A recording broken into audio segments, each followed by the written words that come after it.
My friends, just when I thought that I had tussled with the best that the Christians have to offer, as far as proof for their God, just when I thought I had vanquished it for good, what do I stumble upon? But a 6-year-old video, a cartoon nonetheless, claiming that it can prove God. Let's see. Is it possible to prove that God exists? No, probably not. Well, probably not, but it Based, well done. hasn't stopped people trying over the years. You see, it's not enough for some people to believe there's a God just because it says so in a holy book. Did you hear that? Okay, it's not enough for some people. Some people just aren't satisfied with the idea that God must exist because it says so in a holy book. For some people, that's just not enough. Now, I know none of you would ever feel this way, but some people demand more. I know, it's crazy. How do I know the holy book is true, they say? And the answer? Because God wrote it, doesn't seem to satisfy them. No. People aren't satisfied that God exists because the book that God wrote says that he exists? That's not enough for people? Because I am shook. My atheistic faith has been shaken to the core by this argument right here. So I can only imagine what he's about to say next. Let's see where else he goes with this. Ah, but what about religious experiences, say the believers? Surely they prove that God exists? Well, not necessarily. You know what? Honestly, this guy, pretty based so far. He has not said anything wrong. Yeah, no, none of these things prove God. People who say they've had religious experiences could be mistaken, or making it up. True. Or mad. Yeah, you could be crazy. Most of the time, you're probably not crazy. Most of the time, you've probably convinced yourself of the existence of your God so thoroughly, or you've been convinced so thoroughly from such a young age that your mind actually does believe it. You're not, like, making it up in a lot of cases. I don't think there's, like, a malicious sort of, like, trying to fabricate this sort of thing for most people. I think most people with religious experiences, I know for me, like, it felt real.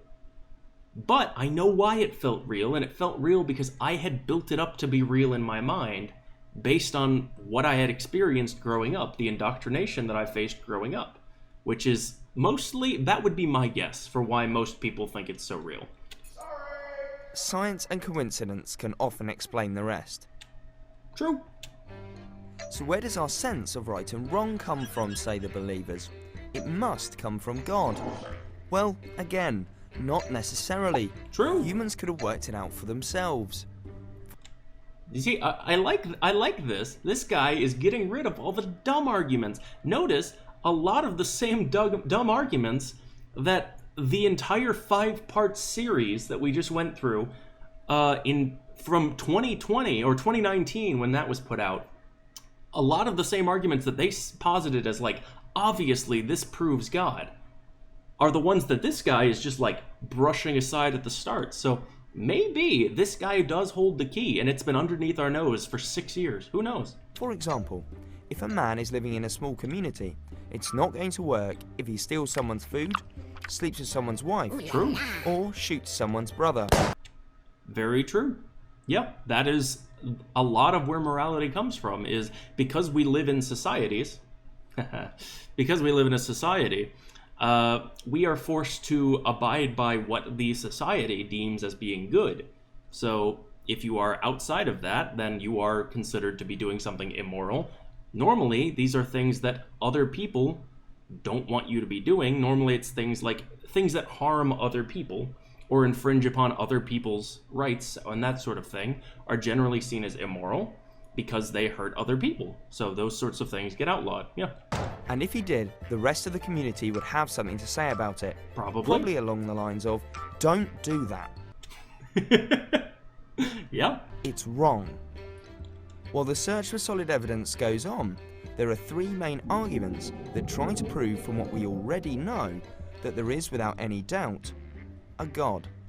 Okay, let's hear it. So let's start with the cosmological argument, Oh boy. or first cause argument. Oh no. Oh no, are we going... Please don't do irreducible complexity again. Or not irreducible complexity. Please don't do infinite regression again. Which goes like this. God must exist because who else could have made the universe? Everything has a cause. Now, the way he's saying it, I think he's going to refute this one for us. I don't think that this is an argument that this guy's going to use. My guess is that he said there are three ways that people go about trying to prove it. My guess would be that he agrees with the third one and he's going to discredit the first two.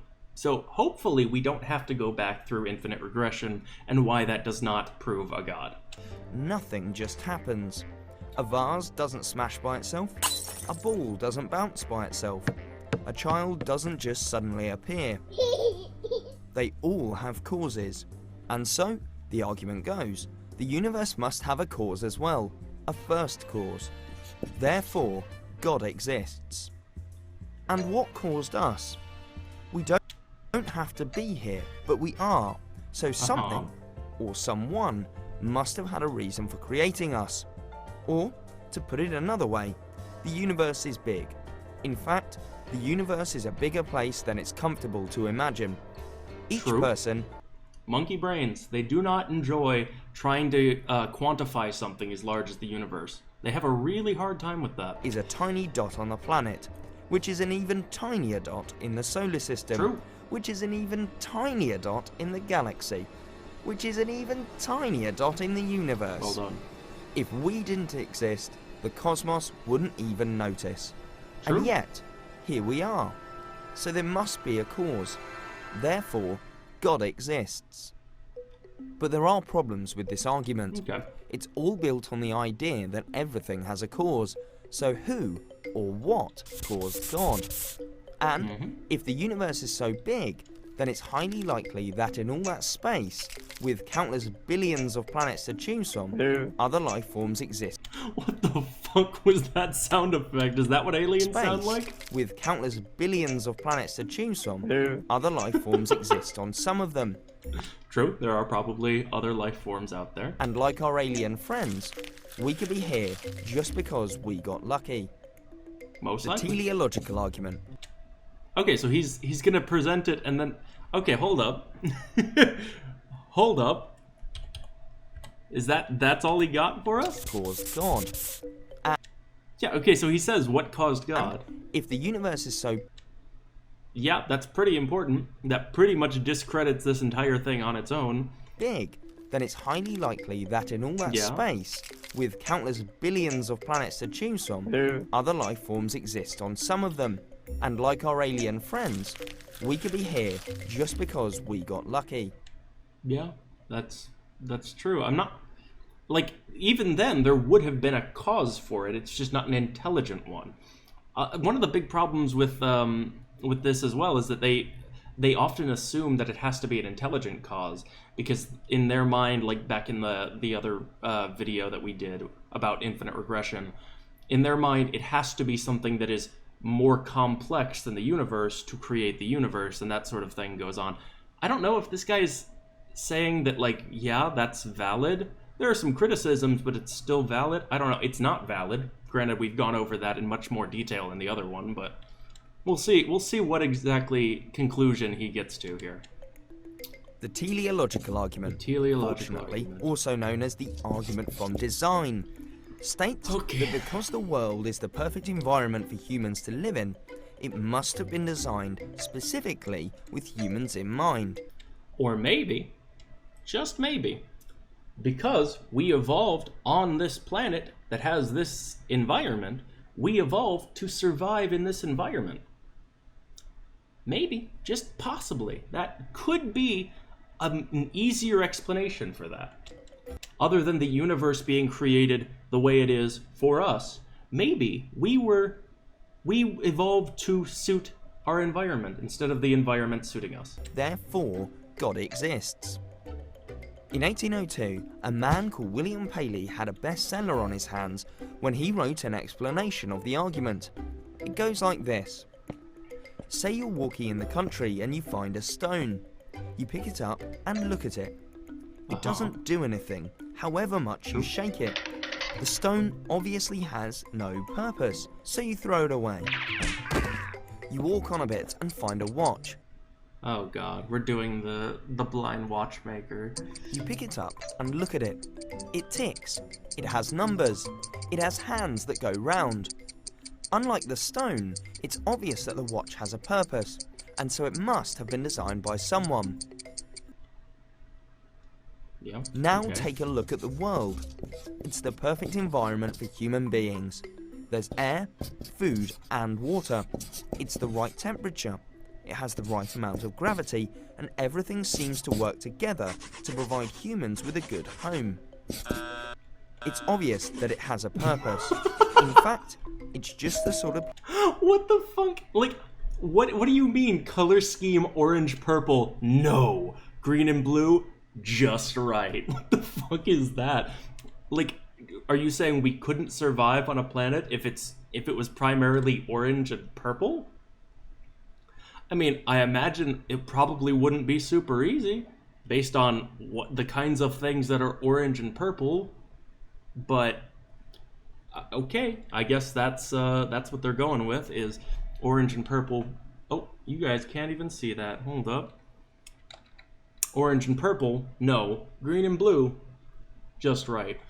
So we have, yeah, I mean, this is the same thing. Like, yeah, it looks like we fit all of the things that this environment has. Like, our needs match up with our environment. But it's ridiculous to claim that then, because of that, our environment was created for us. And that, like, somebody made the environment to suit us. Because we evolved on this planet, in these environments, so we evolved to need the sorts of resources that are abundant here. If it was a colder planet, we would have evolved ways to survive at a colder planet, or we would have died out long before we even had the chance. Like, it all assumes, like, the idea that we are necessary, that we have to be here, that we are some sort of, like, special thing, that the universe must have, like, been built around us. And it's just so narcissistic. It honestly is. Place someone might design for humans to live in. Well, said Mr. Paley, it's staring you in the face, isn't it? It was designed. Therefore, God exists. For a little while, this argument seemed to clinch it. Nice one. God, I cannot imagine living in a time where, like, the majority of people are like, yeah, that does it, yeah. God proved. Mr. Paley. But then, along came Charles Darwin and turned the whole argument on its head. The world, he said, wasn't made to suit people. People changed to suit the world. To suit their environments. Yeah. The earth appeared by chance, and as plants and animals grew, they adapted over millions of years to deal with what was already here. And that wasn't the only problem with the argument from design. People pointed out that the design isn't perfect. Also very true. There are lots of dangerous and nasty things out there. Diseases, for example, that spread without check, causing suffering and death. Mm-hmm. So if the world was designed... If it was designed very poorly. They said, this must be the prototype. And as a parting shot, they added, if God designed us, then who designed God? Yeah, also the same sort of irreducible or infinite regression problem. So, that just about wrapped it up for the teleological argument. Alright, so I'm assuming that this third one is the one that he actually believes. But there's one more to look at, the ontological argument. The ontological And it's a bit of a argument. mind-mangler. Okay. It goes like this. If God is the greatest being in the universe, then he must exist. Because if he doesn't exist, he wouldn't be the greatest being in the universe. Therefore, God exists. Oh no. Okay, so this is literally just a circle. Like, if you presuppose that God is the greatest being in the universe, then he has to exist. Like that is what this argument boils down to. If you presuppose that God is the most powerful being in the universe, then yeah, if that is the case, then he has to exist. Like, how do you, oh my god, it's just so circular. How does anybody say, yeah, this proves God? Or, to put it another way, something that exists is greater than something that doesn't exist. So in order for God to be the greatest possible being in the universe, he must exist. The general opinion of this argument is that it's trying to confuse people into believing in God. Yeah, eminent philosophers are divided on whether it's brilliant or a bucket full of gibbon dribble. I mean, it's just a circular argument. It just presupposes God and then says that he is the greatest thing because of what a holy book says, and then saying, well, if that's the case, if he is presupposed to be the greatest thing in the universe, then he must exist. I mean, it's just, oh, it's so lazy. But it's not as mad as it might sound. Okay, yeah, so this is the one he believes in. Describing something in a certain way can sometimes mean that it must exist. For example, the tallest man alive. Even if you had never met the tallest man alive, you would know that he exists. Okay, yeah, because we know that people exist and that people exist at different heights, so naturally there would be a person who was taller than everyone else, even if you could not point and say that's the one. Yeah. Because somewhere in the world there is a man who's taller than the second tallest man alive. True. Therefore, the tallest man alive must exist. Or, think of how you describe a triangle, a three-sided shape. As soon as you start mucking about with the number of sides it has, it stops being a triangle. Yeah. A three-sided shape is always, by definition, a triangle. So what about the description of God as the greatest possible being? Okay. Philosophers have argued that something doesn't have to exist. I mean, for one, great is a subjective thing. Yeah, great is not like an objective thing that can be measured. So there is no like objective greatest thing unless you are presupposing that based on a religious text. On top of that, we have no evidence to suggest that a God exists.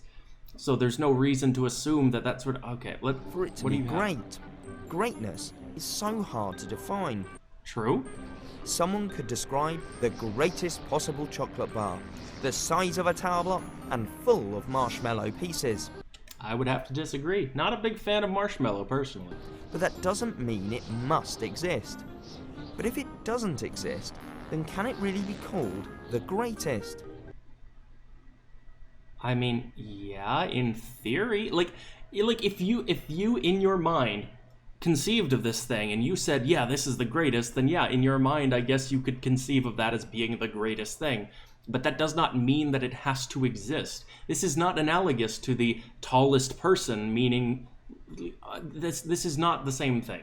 You cannot presuppose that a God exists because you can conceivably imagine an exist or a reality where he does. And so on. But you can argue about the meaning of words as much as you like. The ontological argument doesn't prove the existence of God. These arguments have made a lot of theologians, philosophers, and scientists very famous over the years, but they have failed to prove that God exists. But then, no one has managed to prove that God doesn't exist either. You don't have to, because in a reality where everything that we know does not support the existence of a God, if there's no like good reason from what we do know to assume that a God exists, if there's no like if there's nothing we can point to and say, yeah, that makes sense that because of this a God must exist, if there's no good reason to believe it, then you shouldn't believe it.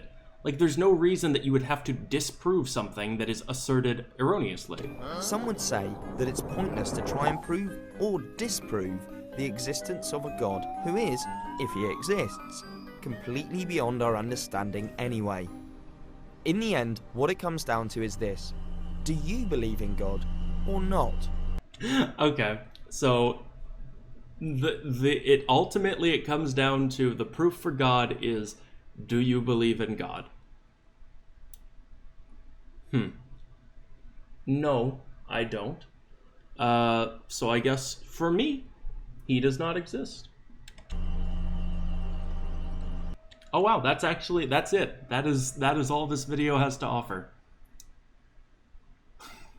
Okay, well now I'm curious about this guy, TrueTube.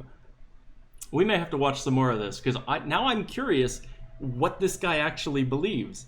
Because why would you make a video proving God exists, and then your argument is, well, I don't know, do you believe in him? Okay, that was certainly a video. Did it prove God? No, but then again, it kind of said the whole time that it wasn't going to, so that's a video that exists. I guess. Good on ya.